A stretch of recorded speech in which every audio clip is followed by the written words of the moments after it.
So we're going to say that a robot has the capacity to be a better robot than a human. Right. There's no more apt way to say it. But so the question is, do you aspire to be a human or do you aspire to be a robot? That is the question. That's the fundamental question of the future. What is your vision? Hello and welcome to Thinking Out Loud. I'm your co-host, Nathan Rittenhouse. And I'm your co-host, Cameron McAllister. All right, Cameron, here's something that's been bouncing around in the back of my mind. So you see all these headlines from the Elon Musk to the Jamie Dimons of the world talking about the future of AI on our economy and our lifestyles. And by and large, I think even Jon Stewart took a shot at kind of some of the over optimism and simplistic ways in which, people think this is going to be a new golden era. But some of the language that comes out of it is interesting to me, with people saying, hey, you know what, in the future, we're only going to have to work like 3.5 or maybe even 2 days a week because AI is so drastically going to change the nature of our productivity and our efficiencies.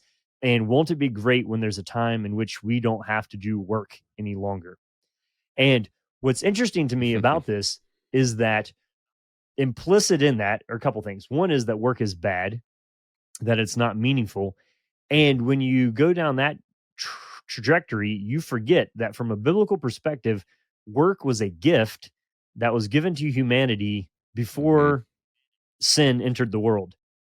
So work is not the byproduct of sin. The fact that you need to do something with your life is not a result of the brokenness of the world. It's the way that the world was designed to be. So I would love to kick around with you a little bit. Some of the conversations, some of the things that you're hearing, we can get off into the rabbit trails of what percentage of our jobs we think AI will replace and all of that. But I want to focus a bit more on this idea of how we think about good work and what that means in the 21st century and in our lives. So play with me a little bit here on this idea. Has this thought crossed your mind? Sure. I think culturally we're facing a massive crisis of meaning right now. That's one way of putting it. And then we're talking about the benefits of taking away most of our work. What could possibly go wrong in this scenario? That's what comes to mind here also. So I think why is it that we look at work in such negative terms? You mentioned the theological precedent for viewing work in positive terms that we have from the very beginning. And I think we will, I for one believe that when we're in the new heavens and the new earth, which is an actual physical world, it's a new world, I think we'll be up to stuff there. Yeah. And I think we'll be, and I'm looking forward to doing to it. good work, as am I. And so if we're training for reigning eternally in the new heavens and the new earth, let's see what you did there. Work and our approach to work right now is going to play. It's something that's very important. There's a careful formational aspect to it. So I think some of that. Well, let me complicate this immediately. Yeah. Well, let me complicate this a little bit because, and maybe this is one of the tension points, is that we think of our work almost entirely in fiscal and monetary economic terms. Right. I don't think what God had planned for Adam and Eve had like a 401k attached to it. So, is that part of the how we can separate? Is it a different? So we can say, okay, work is not a result of sin in the world, but that doesn't mean that all work is created equal, or that what am I trying to say here? That the way that we're talking about work versus the biblical concept of work is necessarily the same. Is that possible? Well, or probable? Yeah, this is obviously it's obviously a very rich conversation. So let's try to bring in some distinctions. And so we're only going to scratch the surface here, because there are some very rich lines of thinking about work, and this is sort of an area that I haven't done as much thinking on. So I will freely admit this is very much me in thinking out loud mode here. But of course, there's the work necessary just to your daily life. Whether most of us are not living on farms nowadays. Although Nathan, you have a bit more of an agricultural I see some things grow in Yeah, my you see life. some things grow. But so there are the regular labors associated with a household. And if you have a family, the rearing of your children, taking care of your children, washing the dishes, basic maintenance on your home, your yard, that kind of thing. So that's one class of work, we might say. Then there's the work that you do for your job. We also sometimes we do work on a voluntary basis, acts of Hmm. service. So there are different forms of work. So I think there's tremendous satisfaction to be had with a lot of those household chores. Now they can be grueling, of course. I've heard the myth of Sisyphus invoked multiple times when people talk about laundry and the Laundry. I was dishes. going to say that's okay, but hang on, wait, hang on. Right. Yeah. So Before we I hear jump ahead that, on but that though, yeah, sure. 3 generations ago, my ancestors washed their clothes in the creek, and so it's just Right. interesting to me that even some of the things that we talk about as or if you look at the percentage of time that the average human across history has spent trying to procure food for their daily intake, it's like 70%. It's Hmm. way up there. So Right. there's a little bit of a funny thing in the sense that we live in a time in which we have never actually physically worked less than ever before, but we're trying to avoid that work. But I'm Correct. sympathetic to that because we hate the mundane and the monotonous that happens there. And the AI thing gets funny here because my wife was showing me a meme or a quote she read somewhere where somebody's like, "Oh, AI, it's going to write articles, it's going to do creative writing for you and produce new music." Uh And huh. the person was like, "I don't want AI to write articles and produce new music. I want AI to do my laundry so I can creatively write and produce music." Correct. And Right. so that True. to me seems to be like the fundamental category tension there at play of um it's going to be a while before robots are that good at pollinating cucumbers to make a salad for you for lunch while you practice your harmonica skills. Right. And even when it gets there, Well, most of us aren't going to be able to afford that based off of the other economic realities of the rest of our jobs. So, yeah, but even what I'm talking about here, these domestic realities, which can be mundane, there's also something beautiful about them. They can be wonderful. you've been reading I mean, Windleberry I've again. I can I've tell. had there you go, yes. And I've had many a rich moment of prayer and joy washing the dishes. I've talked before how we're somewhat of an untraditional household in the sense that I spend a lot of time in the kitchen and enjoy doing so. But even let's say, I mean, a couple of Saturdays ago, Heather and I did a lot of yard work in the heat. And this was hard labor, but and then, but there's something, this, Nathan, there's something deeply satisfying about walking into the home, resting at the end of the day from your labors and feeling a pleasant ache in your bones and your joints Hmm. Hmm. from having done all that work. And it was good work. And part of the goodness of it is that you have a purpose in maintaining and sustaining your home and your household, and you're cultivating a garden, cultivate whether you're growing vegetables or you're growing flowers. Of course, ultimately all of our cultural engagement ideas and all that, they come from gardening ideas and metaphors, Hmm. really. There's something lovely about that. Oh, So let me. there is that. There's the because well, I mean, if that's all being done for you, a lot of work is. I mean, Wendell Berry has written extensively on this. If all of that's done for you, if somebody else is always painting your home for you, if somebody else is always doing all your lawn work for you, if all of that's outsourced, you have no hand in all of that. There's something very you are losing something in that trade-off. But we still haven't gotten to actual working for a living, which where we I think get into much more of the complicated territory here. But yeah, this I'm just talking about the domestic scenery of your home. There's tremendous blessing in a lot of that.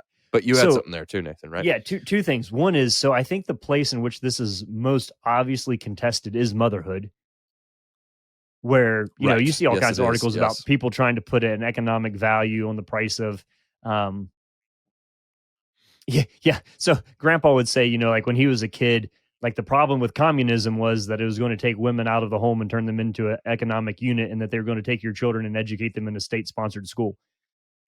And he's like, he's like, Well, we weren't opposed to communism, we were in competition with it. And so we at one time nationally prided ourselves in having a different vision of what it meant to live well outside of the productivity of your widget making capacity as a human. And Hmm. so motherhood, Hmm. I think, still is kind of like the standard bearing flag of what in some circles is very rightly considered to be a wonderful thing to do with your life that does not build a Right. retirement plan. So Absolutely. huzzah if you're a mom. And I mean, yeah, and absolutely, and not enough can be said about that. And it's also not enough. It can't be stressed enough how countercultural that is now, and how many. I mean, I know personally many women who have suffered because of the social stigma that goes along with being a mom and choosing Mhm. to. Yeah, no, I and again, and I'm hear me carefully here. I'm not saying that women ought not to work. I'm not saying that either. Well, But no, I'm I saying mean, there is a very you live a counterexample to that as well. So I mean, it's not we're not correct. yeah. But I'm saying there is a very real social stigma that comes along with women who say, you know what, my calling is to be a mother. That's a beautiful. I mean, and full time stay at home mom. That's wonderful, beautiful work, and Yeah. it's a sacred And vocation. So let's just you go get ahead the and say that yeah, and you get the abusive barefoot and pregnant version as the you do. anti-stereotype there, Yes, which has nothing to do with what we're talking about. Um, nothing to do with let what me we're talking about. But let me loop let me yeah, loop back around on something you're talking about. You used the word, I think, in response to your yard work, which for those of you new to listening, Cameron in his yard, it's always trying to kill him. It's out to get him. Um, that's right. the I'm outmatched. you used the word rest, and it wasn't Wendell Berry, it was Andy Crouch, I believe, and I can't remember what it might be in the TechWise family. I don't know which book of his, Hmm. but he made a really neat distinction, I think, between rest and leisure. And he said, rest Yes, yeah, it's is good. the sense of satisfaction that you feel after having completed good work. Leisure is what you experience when somebody else is doing the work for you. So think about the Mm, difference between a hard day's yard work. The other day, it took them 7 hours, but my kids stacked a log truck load of firewood, a literal log truck load. There was some crying right. and Yeah. smashed fingers and whatnot in there, but there is a monument to their work outside of our shed now. You can't miss it when you go by. There's a log truckload of firewood. And they did it. And there's a thing there where they can have some satisfaction. I mean, it wasn't like I was out there with a whip. We were all working on it as a family. But um, and the 4-year-old didn't run any chainsaws, just for those of you who are interested in safety. But the thing is there like that was rest. So achy muscles, smashed Hmm. fingers, Right. grimy, chins, and a big dinner afterward, and Hmm. you sit back and you rest. That's rest. Leisure is you're on a cruise or you're on vacation and somebody brings you your food. Right. I think AI or the visionaries of AI are hoping you restlessness seems to be baked into the concept of an artificial intelligence doing your work for you because it's only leisure. There's no satisfaction. Yeah. And maybe I'm overly Yeah. simplifying And that, but it seems like that roughly is a general nope. parameter of the trajectory of where we. And before we like get too hard on AI here, we can think about retirement. Like there are people who retire Hmm. and then just jump straight into all kinds of wonderful taking care of parents and their churches and their communities and all of that, and they're doing phenomenal. So that would be the other one, like retire. So mothers and then retired people who are doing phenomenal good work that isn't economically Hmm. compensated. But I don't think AI can replace the Yes. satisfaction of any of it. Well, and I mean, so the other major sphere of work that we can consider here would be a job, your occupation, having to earn a living. And here is where a lot of complicating factors come in. Because the only way that our culture measures success for the most part, well, I think there are two major metrics that our culture will use. One is personal satisfaction.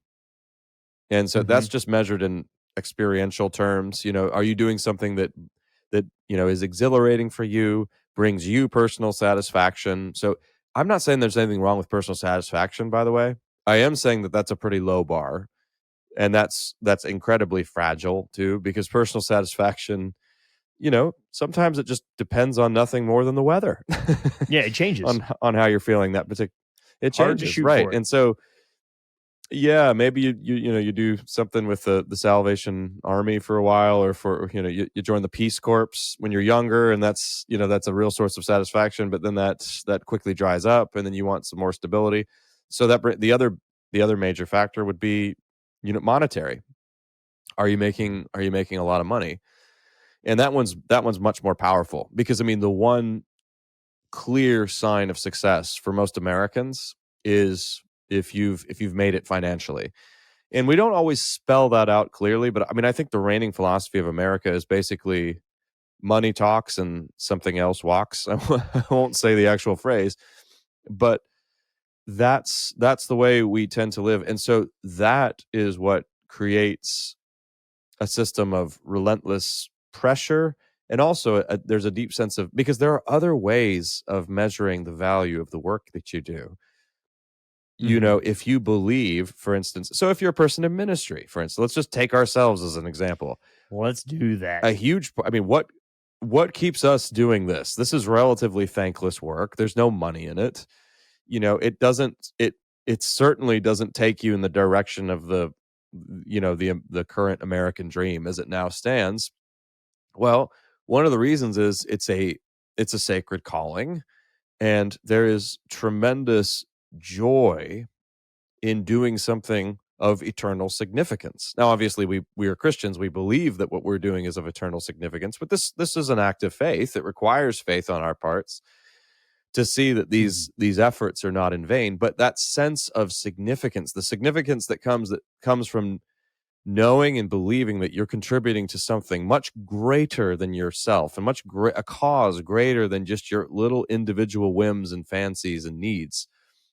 There's Yeah, That's a wonderful way to live too. So, but it's not spelled out in purely, money is not bad, of course. Money gives you some stability and security, and it's so that I'm not inveighing against money. I am inveighing against a mindset that measures the value of the work that we do purely in monetary terms. That's a problem.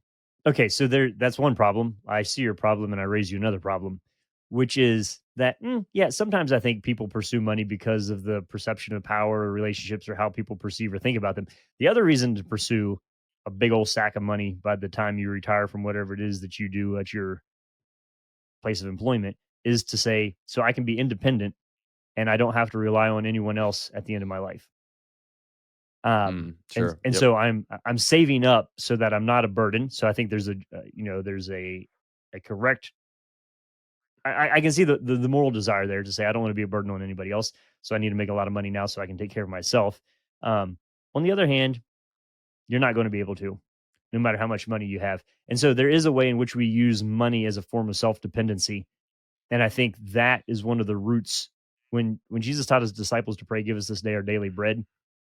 Or he told the rich young ruler to give everything away. I think he did that not again because, like you, he's not in vain against money, but he's critiquing making a god out of it to the degree that you don't need Right. anything else or anybody else in your life if you have enough money. And so money becomes this proxy of kind of building a castle around ourselves of a form of protectionism Hmm. that ultimately oftentimes ends up in a form of isolationism um, that is less than what we're created to thrive in. So that's part two. Well, one of our core cultural values is self-reliance. You're right, and it's easy to make an idol out of that, and it's Yeah, but easy, and how's that going to also work part though? of what. So how's that going to work though Mhm. if you say you have an income that's derived entirely because an artificial intelligence algorithm finds the most efficient way to move your money around in the world? Mhm. D- are you going to feel self-reliant? It seems like there's almost an internal contradiction here of um yeah, and There particularly if that wealth is. is expressed only in a fiat digital concept rather than any kind of actual physical um, inefficiencies Right, that and you're still I don't know. Yeah. but this is, well, it's also because part of what Jesus is doing is deeply compassionate right there, because on the one hand, he's challenging this self-reliance, this notion that I can take care of myself. But on the other hand, he's helping us to recognize that we can't, even if we think we can, it's an illusion.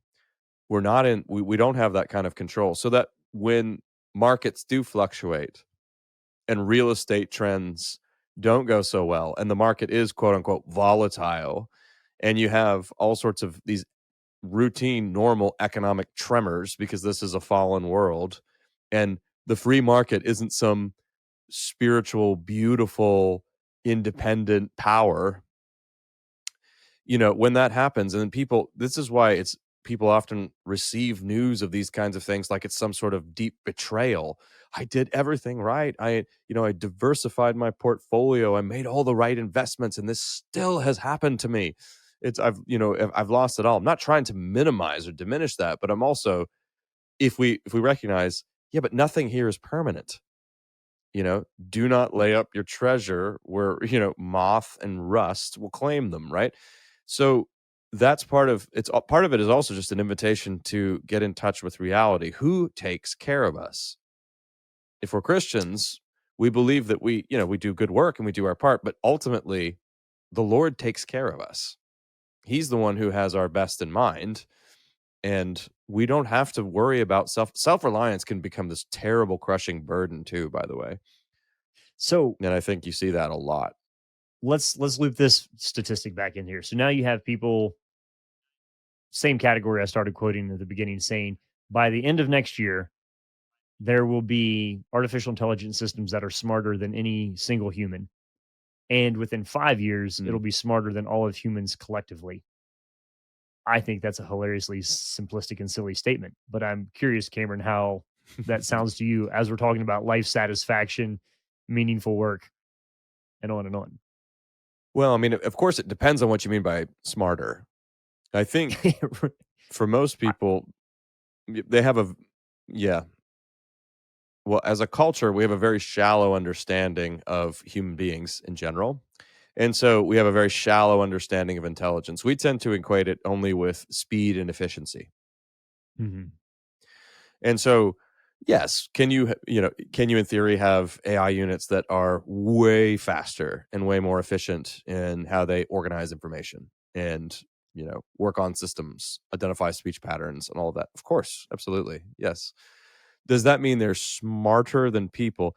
Do these machines display wisdom? Do they have spiritual wisdom? Do they do they really understand what gives life value and meaning? No, none of that. In other words, they're not human.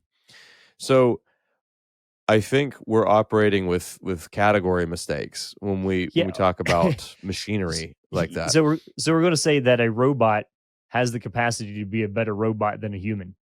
And Right. when you put it I like mean, that, it sounds there's funny. no more apt way to say it. It does, but But that's about it.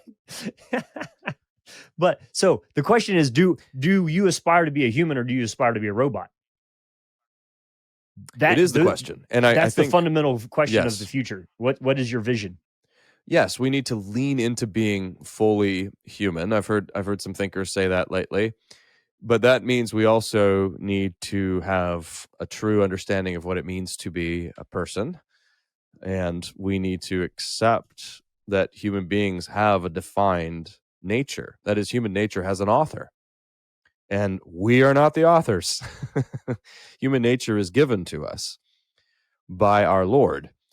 And so, but yet, moving away from this notion that, yeah, we need to just, we spell out all of our values in terms of just speed and efficiency, it yields a very soulless view of all that makes human life wonderful and filled with joy in the first place. So Mhm.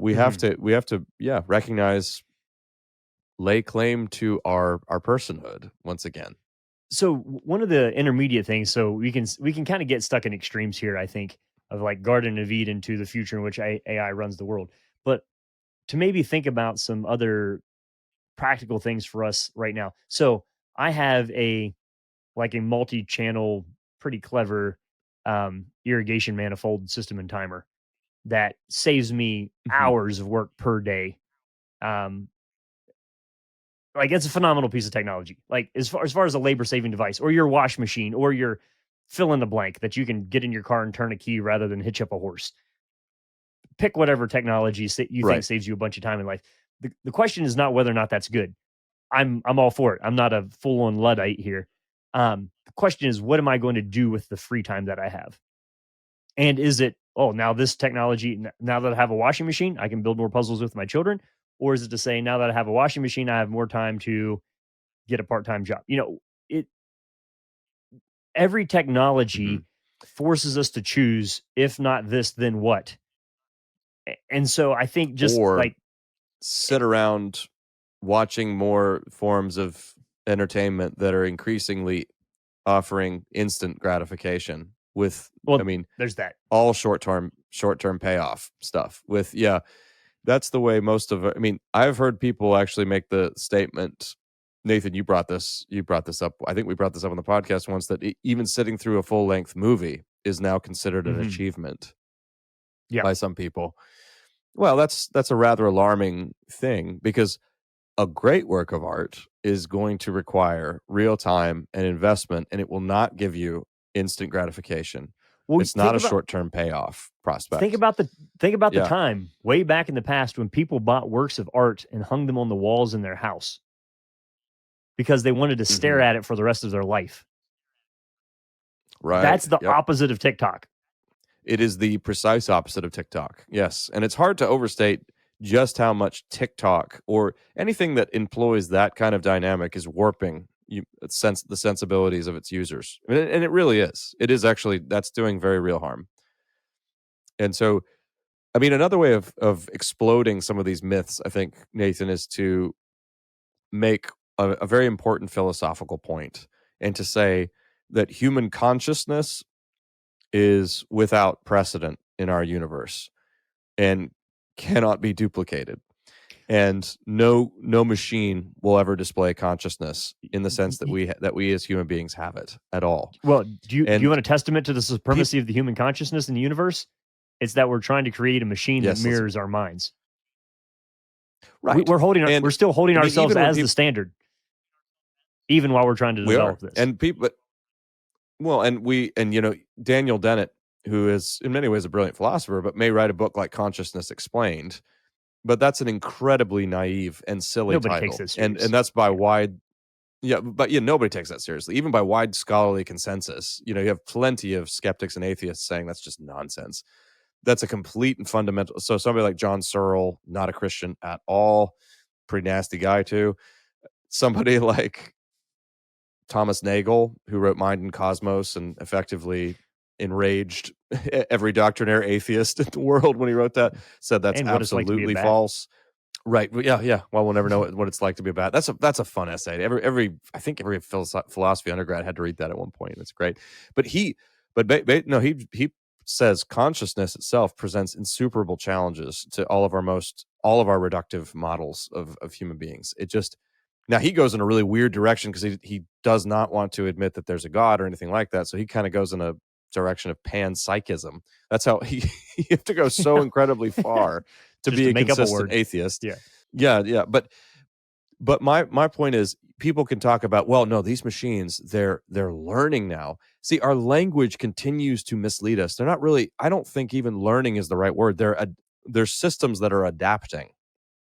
So you can create incredibly sophisticated machinery that really is powerful in the way it goes after data and organizes it, recognizes patterns, and does all of that and spits it all out. I mean, you can, but again, here's the rather obvious point, I think, Nathan, that sometimes gets omitted from these kinds of discussions. It's so obvious it runs the risk of either being invisible or seeming meta. But I remember once when I was having a conversation with a physics student who said, well, and you'll know more about this than I do, Nathan, but he was bringing up, he was going after the whole why is there something rather than nothing, trying to meet that Hmm. challenge. I thought, oh, great, good luck, buddy. Well, here's where he went. He goes, well, in certain laboratory settings with super colliders and all this technology, they've been able to show that you can get something from nothing. I'm like, well, you're talking about technology here that is billions of dollars in some cases, and all you're talking about a highly sophisticated team of scientists who somehow create the environment in which this supposedly something comes from nothing. Don't you think that kind of might raise some questions about the whole nothing aspect here? And same here, I just, these giggle-worthy. machines, are these machines are so sophisticated, and so you can see more and more learning. Yeah, they are. The real brains behind the scenes are the consciousnesses of the people, the engineers and the scientists who are doing all of this in the first place. It's not the machines. Let me try this on. The machines do amazing stuff, but yeah. So I think AI will. I love efficiency. I think it's going to be great. I think that it will do very helpful things. I think you can have a meaningful career working in AI. I do not think AI will replace meaningful work. And so it's not a two-way street there. It's not going to replace meaning in your life. It can't. It categorically can't. It can very much help you with the task, and I think you can have a meaningful job producing it and thinking about it and using it for sure. But it isn't a proxy for human satisfaction. If the biblical anthropology is correct, that we were created to do work. And I think the entire hobby industry points to the fact that even those of us who sit behind computers still like to get out and do some things with our lives that are physical. So it's going to be very hard for AI to replace physical recreation and satisfaction and contentment. Try as it might, we'll get to sit on the kind of edge of our seats and watch how that unfolds, Lord willing, over the next several decades. But Cameron and I will probably continue to sit in the peanut gallery and throw popcorn and giggle along the ways at what it promises and what it comes up short of doing, because we have a different vision of what a meaningful life actually is. You've been listening to Thinking Out Loud, a podcast where we think out loud about current events and Christian hope. Thanks for listening to Thinking Out Loud. If you'd like to learn more about what we do, book Nathan or Cameron, or if you'd like to support us financially, whether through a one-time donation or on a monthly basis, you can do so on the donate page at www.toltogether.com. That's toltogether.com. And please consider leaving us a 5-star rating and sharing this content with your friends. It really does help.